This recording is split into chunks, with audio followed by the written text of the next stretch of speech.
Sa araw-araw na ginawa ng Diyos, ay minsan napapaisip ako kung paulit-ulit lang ba ang ginagawa ko palagi. Di maiwasang sumagi sa isip ko na baka para naman maiba, kailangan ko ng kasama bawat oras. Yung may magpapadama sa akin ng pag-ibig at pagmamahal.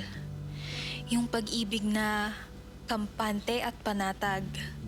Yung pag-ibig na walang pag-aalala. Pero di bale na. Alam kong darating din yan. Pero sa ngayon, baka mas kailangan ko munang piliin at mahalin ang ibang bagay.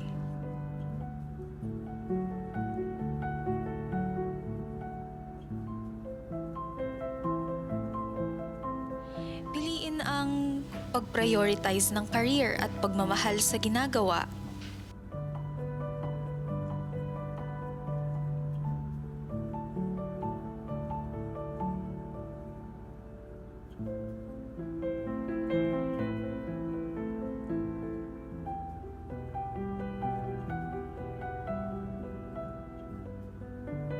Pagmamahal sa mga masasayang bagay na gusto ko na hinding-hindi ako magsasawang gawin.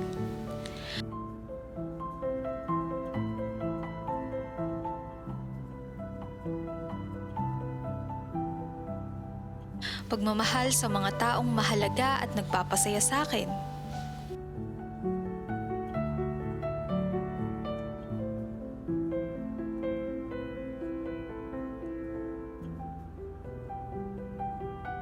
Siguro pwede ring pagmamahal sa pinagmulan na kailangang pagtuunan ng pansin.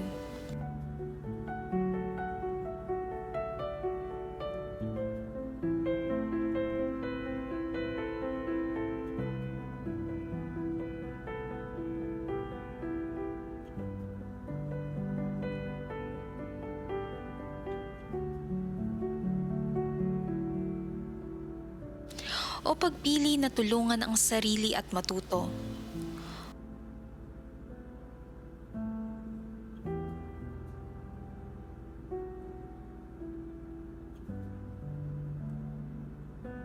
O baka naman kailangan din ang pagmamahal sa mga hamon sa buhay na alam kong makakatulong sa akin.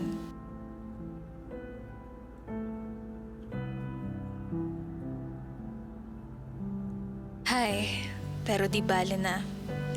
May mga bagay man ako na hiniling at hindi muna ipagkaloob. Inuna ko mang piliin ang sarili at magpatuloy, ay walang hihigit pa sa ibang uri ng pagmamahal na ipinamalas ko, kundi ang pagmamahal sa pangarap. Pangarap na balang araw ay alam kong magtutungo sa akin sa ninanais kong buhay. The greatest love, pagmamahal sa pangarap.